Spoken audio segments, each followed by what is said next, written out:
ॐ श्रीगौर्या सकलार्थदं निजपदां भोजेन मुक्तिप्रदं प्रौढं विघ्नवनं हरन्तमनघं श्रीदुण्डितुण्डासिना वन्दे चर्मकपालिकोपकरणैर्वैराग्यसौख्यात् परम् नास्तीति प्रदिशन्तमन्तविदुरम् श्रीकार्षिकेशं शिवम् शङ्करं शङ्कराचार्यं केशवं बादरायणम् सूत्रभाष्यकृतौ वन्दे भगवन्तौ पुनः पुनः ईश्वरो गुरुरात्मेति मूर्तिभेदविभागिने व्योमवद्व्याप्तदेहाय दक्षिणामूर्तये नमः। ओम शांति शांति शांति। भाष्य में देखिए, अभयम वै जनक प्राप्तोसी, ये श्रुति हमने देखी। इसके आगे तदात्मानमेवावेद हम ब्रह्मास्मि इति तस्मात् तत्सर्वम अभवत्। ब्रह्म ज्ञान से ब्रह्म प्राप्ति, इसकी पुष्टि कर रहे हैं इस श्रुति वाक्य से। तद आत्मानम एव अवेद, उसने अपने आप को जान लिया। कैसे जाना? अहम ब्रह्म अस्मि इति, ब्रह्म जान के वो क्या हो गया? ब्रह्म हो गया। ब्रह्म सर्वरूप है, इसलिए तस्मात् तत्सर्वम अभवत्। तत् किम? ब्रह्म ब्रह्म तद ब्रह्म सर्वम अभवत्, वो ब्रह्म ही सर्वरूप हो गया। क्योंकि इसमें ये 10वां मंत्र है। 9वें मंत्र में एक प्रश्न है। प्रश्न क्या था बृहदारण्यक में?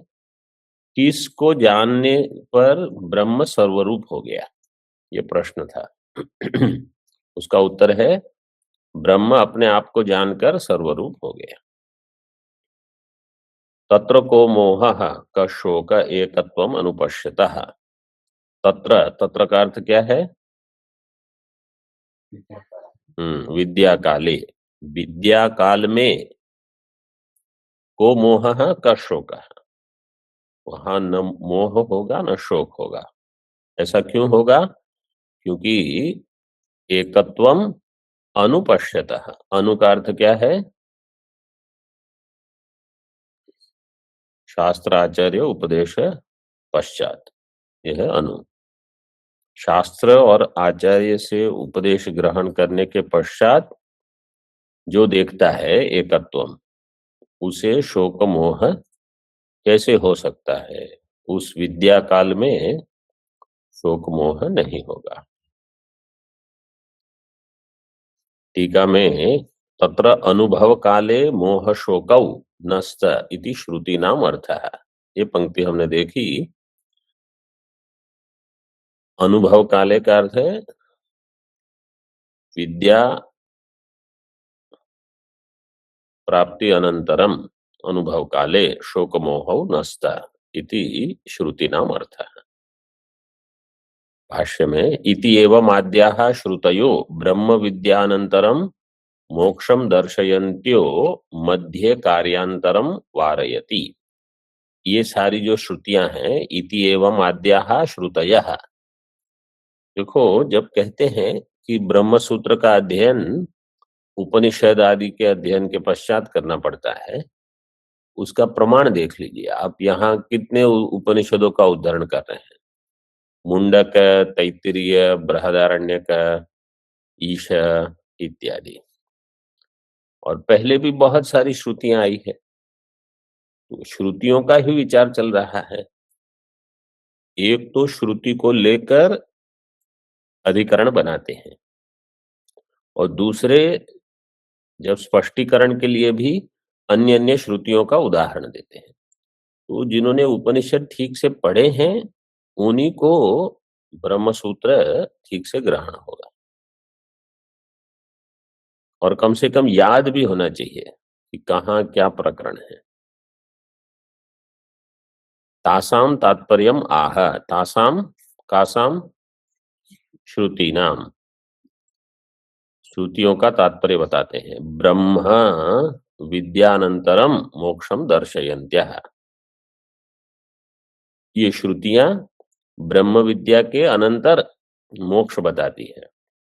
और मध्य कार्यांतरम वारयंती, मतलब ब्रह्म विद्या, उसके बाद कुछ कार्य, फिर मोक्ष, ये नहीं है। तो जैसे पूर्व पक्ष ने कहा ब्रह्म ज्ञान, उसके बाद कुछ उपासना, अहम ब्रह्मास्मि भावना, उसके बाद मोक्ष, इसका वारण कर दिए।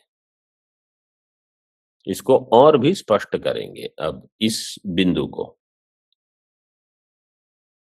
टीका, विद्या तत्फलयोर मध्य, विद्या और विद्या के फल के मध्य में, मतलब उसके बीच में, अंतराल में,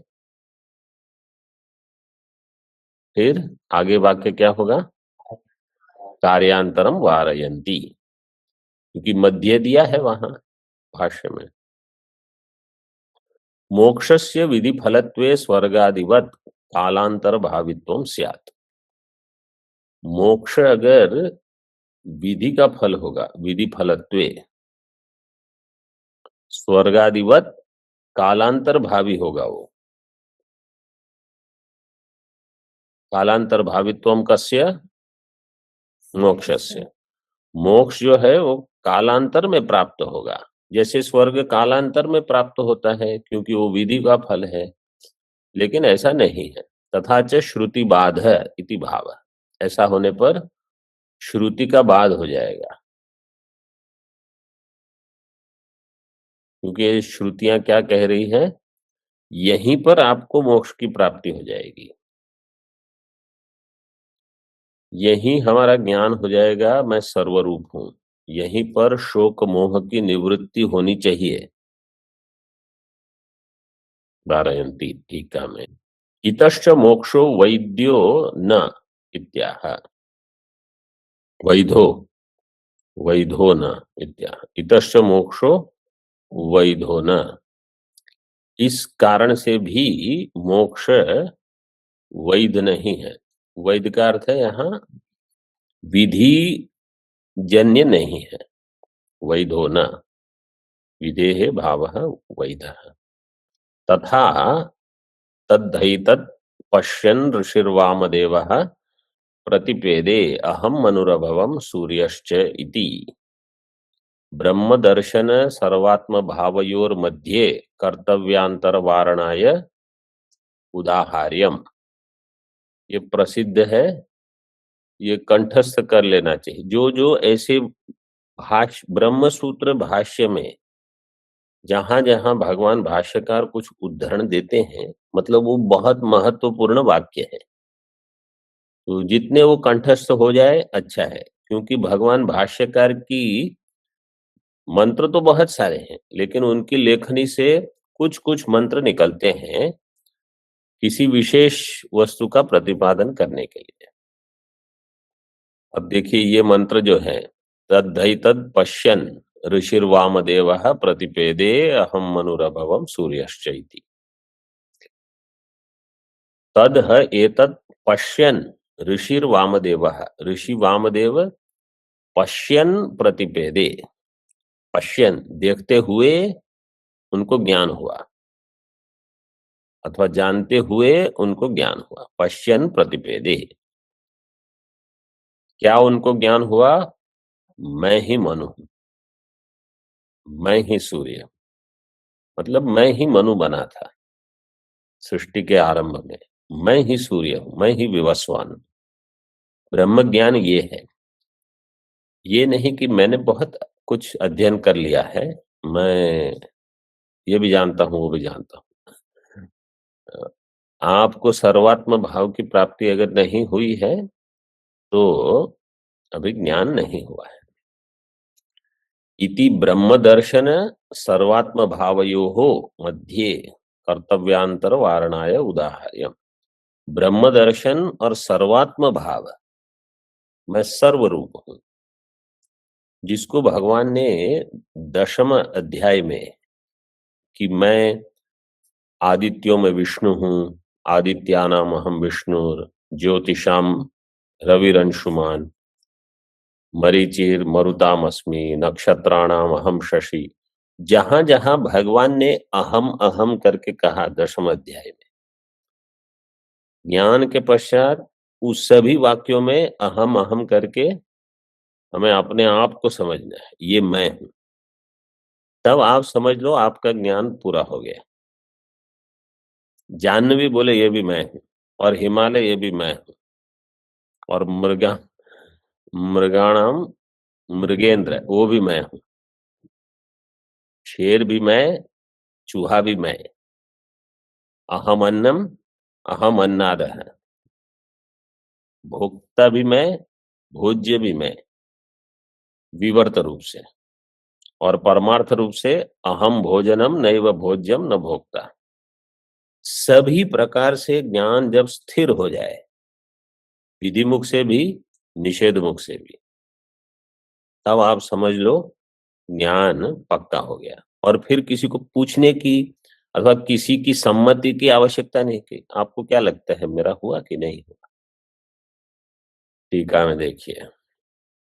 अच्छा, इसमें एक चीज क्या जाननी है। एक तो ये हो गया कि मैं ही मनु हूं, मैं ही सूर्य हूं, मतलब मैं सब कुछ हूं, ये केवल उपलक्षण है। दूसरा इसमें क्या देखना है, पश्यन और प्रतिपेदे। पश्यन क्या प्रत्यय लगा है, शत्रु प्रत्यय। पश्यन प्रतिपेदे, इसमें क्रियांतर अथवा कालांतर नहीं है, ये बताया है। टीका में स्पष्ट करते हैं, तद ब्रह्म एतद प्रत्यगस्मि इति पश्यन् तस्मात् ज्ञानात् वामदेवो मुनीन्द्रः शुद्धं ब्रह्म प्रतिपेदे तत्र ज्ञाने तिष्ठन् दृष्टवान् आत्ममन्त्रान् स्वस्य सर्वात्म प्रकाशकान् अहम मनुः इत्यादीन् ददर्श इत्यर्थः। तद ब्रह्म एतत् प्रत्यगस्मि इति पश्यन्, वो ब्रह्म, तद ब्रह्म एतत्, एतत् का अर्थ है प्रत्यक, जो सबसे अपरोक्ष है। तद ब्रह्म एतत् प्रत्यगस्मि इति पश्यन्, ये देखते हुए, तस्मात् ज्ञानात् वामदेवो मुनीन्द्रः, मुनीनाम इंद्रः मुनीन्द्रः, वामदेवः शुद्धम ब्रह्म प्रतिपेदे, शुद्ध ब्रह्म का अर्थ है निर्गुणम, निर्गुणम ब्रह्म प्रतिपेदे, इसका ज्ञान उनको हो गया। प्रतिपेदे तत्र ज्ञाने तिष्ठन दृष्टवान, उस ज्ञान में रहते हुए उन्होंने क्या देखा, आत्म मंत्रान दृष्टवान, आत्म संबंधी मंत्रों का प्रकाशन हो गया। मैं ही मनु हूं, मैं ही सूर्य हूं, इस प्रकार से स्वस्य सर्वात्मत्व प्रकाशकान मंत्रान, अपने सर्वात्म का प्रकाशन करने वाले मंत्रों का दर्शन उनको हो गया। मतलब वेद में कहीं अन्यत्र अहम मनुरभवम सूर्यश्च इस प्रकार से कोई मंत्र होगा, अथवा नहीं भी हो तो ये खुद ही मंत्र दृष्टा हो गए वामदेव ऋषि। जैसे निकृष्ट उपलक्षण के लिए श्रेष्ठ लेते अहम इत्यादि कुछ ऐसे, ये भी तो श्रेष्ठ है। श्रेष्ठ उनकी दृष्टि से वो कोई भी मनु विवस्वान, ये भी श्रेष्ठ उपाधि है। मनु को हम आज के युग में इतने, मतलब हम मनुस्मृति वगैरह कहाँ कुछ उद्धरण आए तो देख लेते हैं। मनु महाराज को जैसे हर सृष्टि में मनु, सप्तर्षि, इंद्र, ये सभी एक साथ होते हैं। हर एक सृष्टि में एक मनवंतर, मनु का जो काल रहता है उसमें ये सब एक साथ आते हैं। जैसे एक मुख्यमंत्री के साथ, प्रधानमंत्री के साथ उनके फिर जो जो रहते हैं वो सभी, उनको बहुत महत्व दिया गया है। इत्यादि हम सभी का नाम ही उन पर पड़ा है। मानवाः इत्यादि ददर्श इत्यर्थः। यद्यपि स्थितिर्ज्ञानक्रियाया लक्षणम् ब्रह्मदर्शनम तु, ये आगे पहले थोड़ा भाष्य देखिए। यथा तिष्ठन् गायति इति तिष्ठति गायत्योर्मध्ये तत्कर्तृकम कार्यांतरम नास्ति इति गम्यते। जैसे तिष्ठन् गायति, कोई खड़े रह के गाता है, तो तिष्ठन् और गायति ये दो क्रियाओं के बीच में कोई कार्यांतर नहीं है, समान करता है और कोई कार्यांतर नहीं है। तिष्ठन् गायति, तो तिष्ठति गायत्योर मध्ये तत्कर्तृकम कार्यांतरम नास्ति, उस कर्ता के लिए कोई कार्यांतर नहीं है, ये बताया जाता है। तो इसी प्रकार यहाँ तिष्ठन के बदले क्या शब्द लेना है? पश्यन, और गायति के बदले प्रतिपेदे। अब टीका में देखिए, यद्यपि स्थितिर्ज्ञान क्रियाया लक्षणम ब्रह्म दर्शनम तु ब्रह्म प्रतिपत्ति क्रियाया हेतु इति वैषम्य अस्ति। यहां दृष्टांत में दिया तिष्ठन गायति, दार्ष्टान्त में दिया पश्यन प्रतिपेदे। तो अभी टीकाकार कहते हैं उसमें विषमता है, दृष्टांत और दार्ष्टान्त में साम्य नहीं है। क्यों? यद्यपि स्थिति ही गान क्रियाया लक्षणम, तिष्ठन गायति में जो स्थिति है वो गान क्रिया का लक्षण है, और ब्रह्म दर्शनम वो ब्रह्म प्रतिपत्ति क्रिया के लिए हेतु है, इसलिए वैषम्य है। आगे देखिए, तथापि लक्षण हेतु हो क्रियायाः, ये पाणिनि सूत्र के द्वारा इति सूत्रेण क्रियां प्रति लक्षण हेतु हो अर्थयो हो वर्तमानात् धातो हो परस्य लटः शत्रुशानचौ आदेशौ भवतः इति। ये सूत्र क्या कहता है कि शत्रुशानच प्रत्यय जहां लक्षण हो अथवा हेतु हो क्रिया के लिए, क्रियाया लक्षण और हेतु दो में से कोई भी हो, तो वहां इति सूत्रेण क्रियां प्रति लक्षण हेतु हो अर्थयो हो वर्तमानात्, क्रिया के प्रति लक्षण हो अथवा हेतु हो, दोनों अर्थ जहां दोनों में से कोई भी एक अर्थ हो, तो धातु में लटः शत्रुशानचौ आदेशौ भवतः, तो वहां शत्रुशानच आदेश हो सकता है। जैसे वहां दृष्टांत दिए हैं, लक्षण दिया है। पहले लक्षण क्या है? लक्ष्यते चिन्यते येन तल्लक्षणम, जिसके द्वारा कुछ लक्षित होता है वो है लक्षण, और हेतु है कारण जनक। तो श्रयाना भुंजते यवनाः, ये है लक्षण। शयाना भुंजते यवनाः, ये सुना है पहले? यवन कौन है? हाँ, ये खास करके ये यूरोप वाले जो रहते हैं उनको यवना कहते हैं। हाँ, उनका भाई होगा।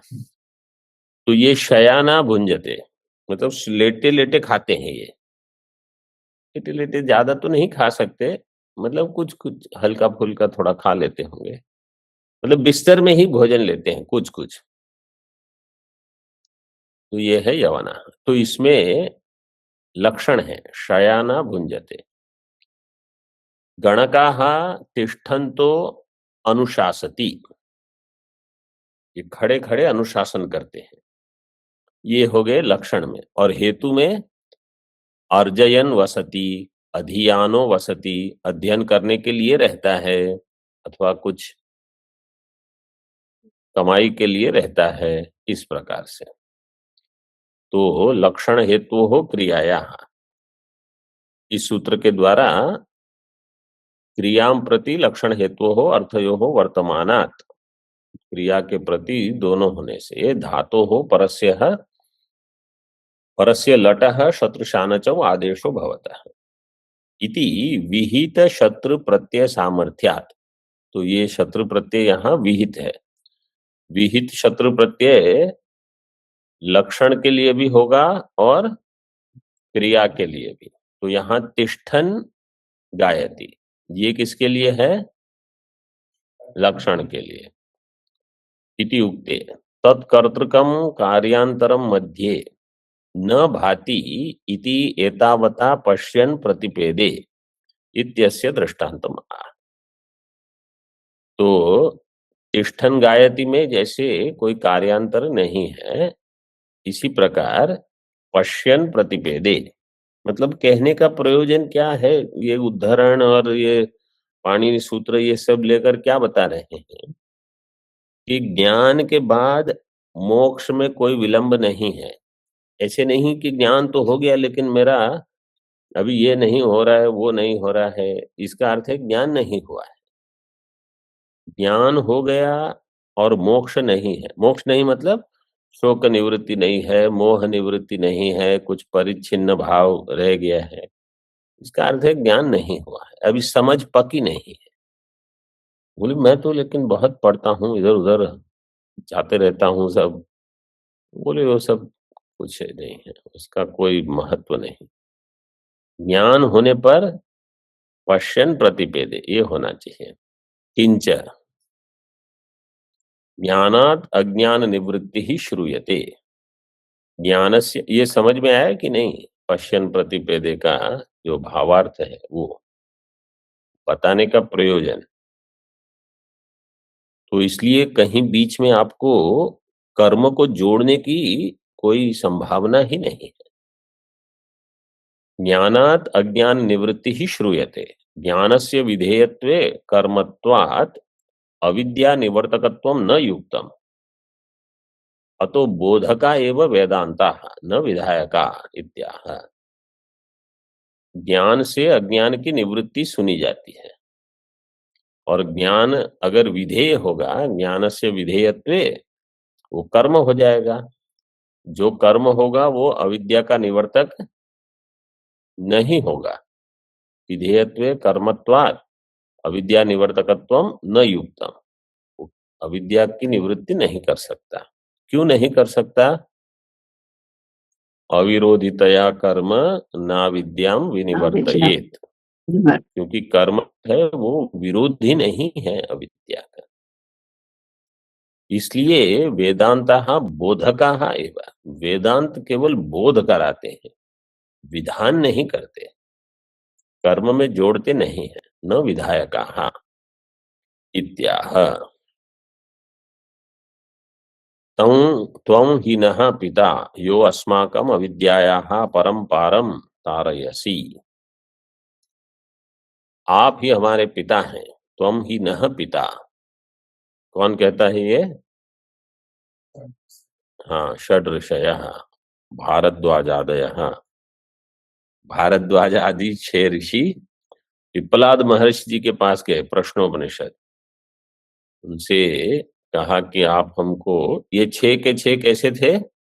सगुण ब्रह्मविद थे, सगुण ब्रह्म को जानते थे। अब निर्गुण ब्रह्म के लिए गए, मतलब इतनी उपासना पहले से कर चुके थे और बिल्कुल विरक्त थे। पिप्पलाद महर्षि जी के पास गए, उन्होंने कहा 1 साल रुको, यहाँ पहले सेवा करो, तप करो, ब्रह्मचर्य से रहो, फिर हम आपसे प्रश्न सुनेंगे, अगर उत्तर जानते हैं तो बताएंगे, नहीं तो ओम नमो नारायण है बस। बिल्कुल गुरु ने स्पष्ट पहले से ही कर दिया। ऐसे नहीं कहा कि फिर जो प्रश्न पूछो सभी का उत्तर हम दे देंगे, हमको क्या है, हम सब जानते हैं। ऐसे बिल्कुल विनम्र भाव से। पिप्पलादम गुरुम पादयोः प्रणम्य, ये सारे 6 ऋषि पिप्पलाद गुरु को नमस्कार करके पूचिरे। ऐसे नहीं कि ज्ञान के अंत में अब तो हमारे पास भी ज्ञान है, फिर नमस्कार करने की क्या जरूरत है? हम भी तो जो आपने पढ़ा है सब हमने पढ़ लिया। अब तक हम आपको नमस्कार करते थे। कुछ ऐसे नहीं, देखो, विद्या के बाद भी गुरुम पादयोः प्रणम्य ऊचिरे, ऊचे ऊचाते ऊचिरे। त्वं खलु अस्माकं पिता यस्त्वं अविद्या महोदधेः परं पुनरावृत्ति शून्यं पारं ब्रह्म विद्याप्लवेन अस्मान् तारयसि प्रापयसि ज्ञानेन अज्ञानं नाशयसि इति यावत्। आप हमारे पिता हैं, त्वं खलु अस्माकं पिता, क्योंकि ये ज्ञान परंपरा हमें आपसे प्राप्त हुई है। यस्त्वं अविद्या महोदधेः परं पारं तारयसि, आप अविद्या महोदधि इतना बड़ा सागर है, उसके अन्य पार हमको ले जा रहे हैं। परम पारम, पुनरावृत्ति शून्यम, परम का अर्थ क्या किया है? पुनरावृत्ति शून्यम, और पारम ब्रह्म, विद्या प्लवेन, प्लव का अर्थ क्या है? हाँ, नौका। विद्या प्लवेन अस्मान तारयसि प्रापयसि, अस्मान तारयसि किम अथवा प्रापयसि किम, पारम, पारम तारयसि ब्रह्म, उस ब्रह्म को प्राप्त करा रहे हो विद्या से। ज्ञानेन अज्ञानम नाशयसि, वास्तव में ज्ञान से केवल अज्ञान की निवृत्ति करनी है। जैसे सूर्य प्रकाशमान है, समझो एक बादल आ गया, तो अब ऐसा नहीं है कि बादल भी हटे और सूर्य में भी अग्नि जलाओ तब प्रकाश होगा। सूर्य तो अग्नि रूप प्रकाश रूप है ही, जैसे ही बादल हटा फिर से प्रकाश। प्रश्नवाक्यम उक्त्वा छांदोग्यम आह, प्रश्नोपनिषद का उदाहरण हो गया। आप छांदोग्य, श्रुतम होना चाहिए, आपके इसमें अनुस्वार है। श्रुतं हि एव मे भगवद दृशेभ्यस् तरति शोकम आत्मविद इति सोहम भगवः शोचामि तन्मा भगवान शोकस्य पारम तारयतु। श्रुतम हि एव मे भगवद दृशेभ्यः, हमने सुना है, भगवद दृशेभ्यः, आपके जैसे महानुभावों से।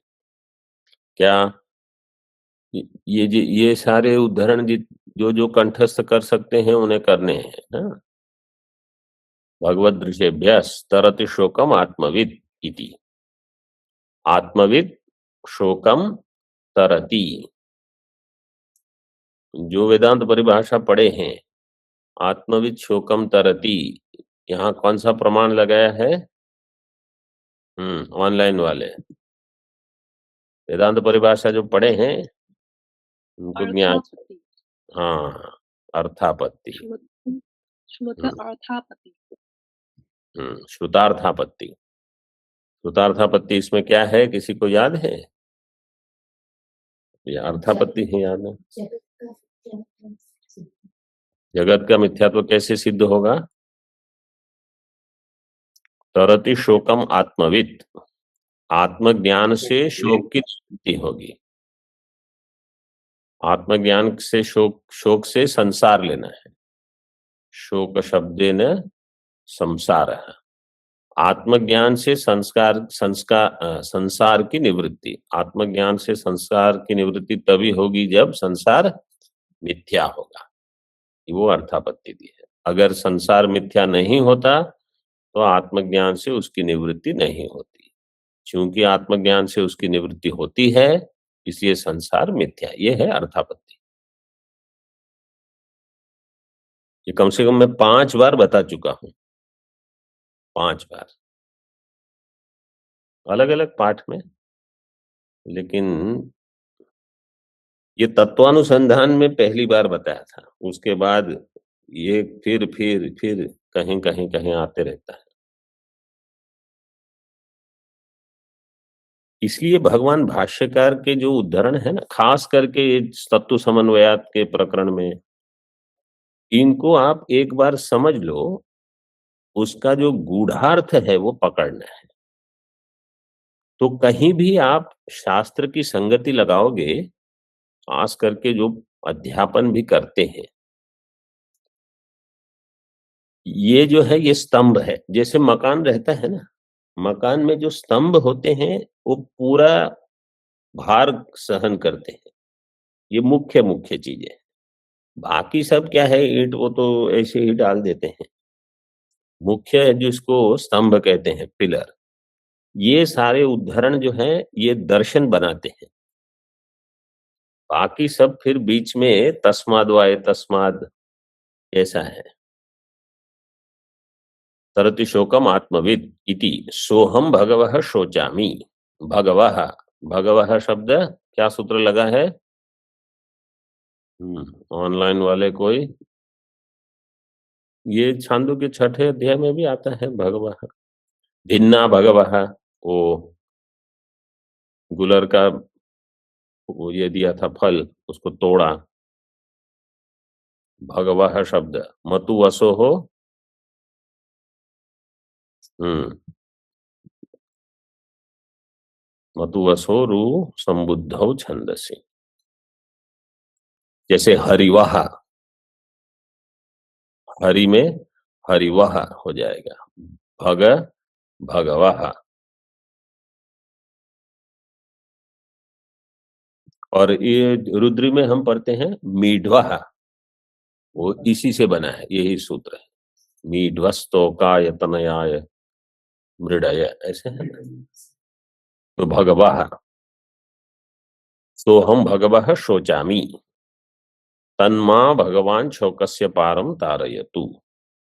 मां का अर्थ है माम, टीका में दिया है। शोकस्य पारम तारय, मुझे शोक के पार कराइए।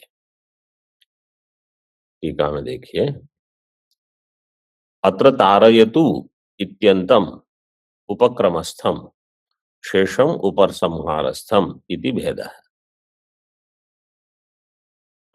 भगवान भाष्यकार ने एक साथ लिखा होगा, अभी हमारे पुस्तकों में तो बीच में क्रमांक वगैरह और वो कोटेशंस दे दिए हैं, तो इसलिए यहां भेद कर दिया। पारम तारयतु यहां तक का जो उद्धरण है ये है उपक्रम। फिर तस्मै मृदित कषायाय, ये है उपसंहार। मतलब भगवान भाष्यकार ने दो वाक्य दिए। प्रथम वाक्य उपक्रम और द्वितीय वाक्य उपसंहार। देखो कैसे कंठस्थ किए होंगे उनको उपनिषद।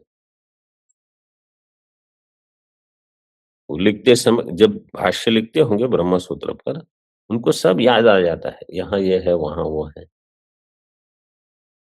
हम बैठ के लिखेंगे यही भाष्य जो पढ़ा हुआ है, इसके केवल उद्धरण उद्धरण लिखेंगे, उसमें 50 गलतियां करेंगे। मतलब मैं अपने लिए ही कह रहा हूं, आप लोगों को नहीं भी हो शायद। शेषम उपसंहारस्थम इति भेदः। आत्मविद शोकम तरति इति भगवत तुल्येभ्यो। तुल्येभ्यो किसका अर्थ है? नहीं, तुल्येभ्यो ये किस शब्द का अर्थ हुआ? दृशेभ्य, भगवत दृशेभ्य दिया है भाष्य में, मतलब मंत्र में, उसी का अर्थ कर दिया भगवत तुल्येभ्यो। मया श्रुतम एव ही न दृष्टम। अब नारद जी की सरलता देखिए, वो बोल देते हैं कि मैंने केवल सुना है, मैंने ये ब्रह्म को, आत्मा को जाना नहीं है। न दृष्टम मया श्रुतम एव सोहम अज्ञत्वात् हे भगवः शोचामि। ऐसा मैं अज्ञानी हूं, इसलिए मुझे शोक हो रहा है। तम शोचंतम माम भगवान एव ज्ञान प्लवेन शोक सागरस्य परम पारम प्रापयतु इति। ऐसा जो मैं शोक करता हूं, तम माम शोचंतम, माम में अनुस्वार है यहाँ मंत्र में, ठीक है कि नहीं? दोनों लोग बोल सकते हैं। मां माम, मां का अर्थ ही माम है। समझ में आया कि नहीं क्या कहा हम? हाँ, ज्ञान प्लवेन शोक सागर से परम पारम प्रापयतु, मुझे इस शोक सागर के पार कराइए। इति नारदेन उक्तः सनत कुमारस तस्मै तपसा दग्ध किल्बिषाय नारदाय तमसः शोक निदाना ज्ञानस्य ज्ञानेन निवृत्ति रूपम परम पारम ब्रह्म दर्शितवान इत्यर्थः। कल मैं नीचे गीता पाठ में बता रहा था कि एक बार जिसने पूरे प्रस्थान त्रय का अध्ययन किया है तो उनको अधिक स्पष्टता रहती है। अब देखिए उसका दृष्टांत है यहां पर। छांदोग्य तो पढ़ा हो किसी ने, सप्तम अध्याय, लेकिन उसी छांदोग्य अध्याय का स्पष्टीकरण यहां कहीं मिल जाता है, जैसे इस टीका में। इसी प्रकार कहीं किस मंत्र की व्याख्या अधिक स्पष्ट होती है किसी अन्य टीका में, तो जब आप वो पढ़ते हो तब समझ में आ जाएगा, अच्छा वहां ये बताया है। वो इसलिए पूरे प्रस्थान त्रय का ठीक ठीक अध्ययन, वो भी उत्तम अधिकारी के द्वारा, ऐसा अधिकारी जो एक बार पढ़े और याद रह जाए। ऐसा अगर कोई शास्त्रविद है तो अगर उन्होंने संप्रदाय से मतलब गुरुमुख से श्रवण नहीं भी किया हो, लेकिन अगर उनके पास भाष्य टीका सब है, उससे अध्ययन किया है, तो वो पढ़ा सकते हैं। और अगर गुरुमुख से श्रवण किया है और पूरी प्रस्थान त्रयी एक नहीं 2 बार कर ली है अच्छे से, तो आप निश्चिंत रहो, वो वेद का ठीक अर्थ करेंगे। मतलब वेद भी उनके पास जाकर न विभेदी, वो कहेंगे हाँ ये ठीक अर्थ कर देंगे।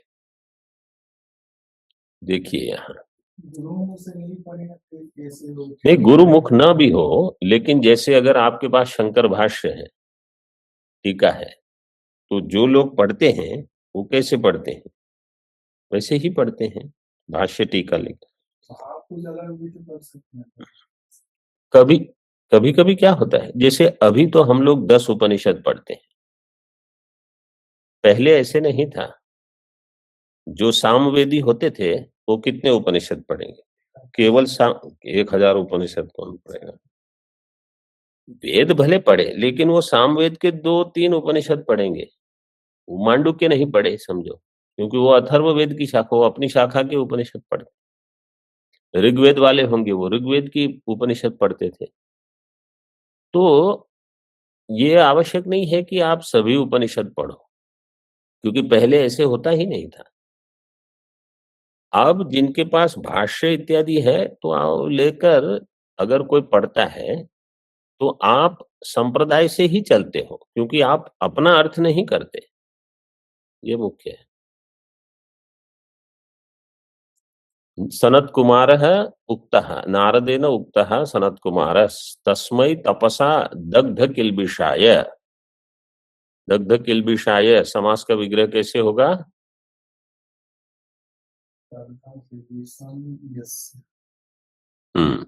फिर आगे हाँ, दग्धम किल्बिषः, आगे तस्मै दग्ध किल्बिषाय कर सकते हो। नारदाय तमसः शोक निदाना ज्ञानस्य, शोक निदाना ज्ञानस्य, इसमें समास विग्रह कैसे होगा? कितने पद हैं? क्या क्या पद हैं? हाँ हाँ, शोक निदान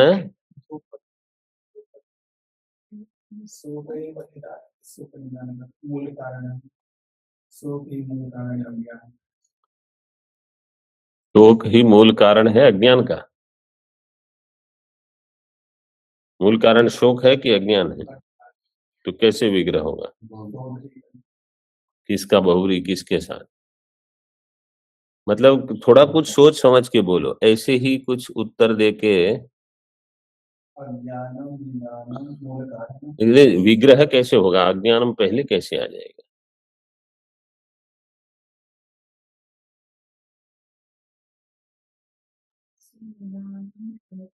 हाँ, शोकस्य निदानम शोक निदानम, ये षष्ठी हो गया। फिर आगे शोक निदानम और अज्ञानम, इसके बीच में कर्मधार है। अब मैं एक एक को पूछता नहीं हूं, इसलिए क्योंकि किसी को लगे कि जब कठिन प्रश्न होते हैं तो मुझे ही पूछते हैं, इसलिए मैं किसी को पूछता नहीं हूं व्यक्तिगत रूप से। लेकिन आप सब जान लो कि आप कहाँ हो। मतलब नहीं तो लगेगा कि तो हर बार जब कठिन प्रश्न होता है तो ही मेरा नंबर लगता है और सरल सरल प्रश्न अन्य अन्य को पूछते हैं। ऐसा कुछ नहीं है। जो प्रश्न अन्य कोई उत्तर दे देता है वो हाँ हाँ ये तो मुझे पता है, हाँ हाँ हाँ ये तो मुझे पता है, और जब कोई नहीं बोलता है तो ये मुझे भी नहीं पता है। शोकस्य निदानम षष्ठी, और शोक निदानम एवं अज्ञानम, जो शोक का मूल कारण है वही अज्ञान है। तो मूल कारण है अज्ञान की शोक है अज्ञान, कर्मधारय किसके साथ हुआ? अज्ञान के साथ। कारण का, हाँ, शोक निदान एक पद हुआ, लेकिन अज्ञान कारण है, मूल का निदानम का अर्थ है मूल कारण, तो अज्ञान है मूल कारण। तो निदानम और अज्ञानम में कर्मधारय कैसे संभव हुआ?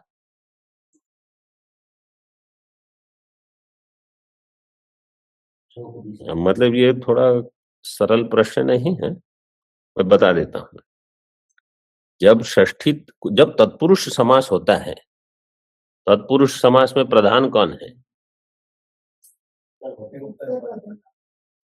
तत्पुरुष समास उत्तर पद प्रधान है, तो उत्तर पद है निदानम, इसलिए उसका ज्ञान के साथ कर्मधारय हो जाएगा। तो शोकस्य निदानम में निदान मुख्य पद हो गया, इसलिए अज्ञान के साथ कर्मधारय संभव। शोक निदान अज्ञानस्य ज्ञानेन निवृत्ति रूपम परंपारम ब्रह्म दर्शितवान इत्यर्थः। और एक श्रुति दे दी, एतद्यो वेद निहितं गुहायां सो विद्या ग्रंथिम विकिरति इति वाक्यम आदि शब्दार्थः, क्योंकि वहां दिया है इति च एवं आद्याः श्रुतयः भाष्य में, तो आदि का अर्थ है, इसको भी ले लीजिए, ये मुंडक श्रुति है। यो गुहायाम निहितम वेद सो अविद्या ग्रंथिम विकिरति, जो गुहा में निहित आत्मा को जानता है वो अविद्या ग्रंथि का भेदन करता है। ओम पूर्णमदः पूर्णमिदं पूर्णात् पूर्णमुदच्यते पूर्णस्य पूर्णमादाय पूर्णमेवावशिष्यते। ओम शांति शांति शांति। शंकरं शंकराचार्यं केशवं बादरायणं सूत्रभाष्यकृतौ वन्दे भगवन्तौ पुनः पुनः।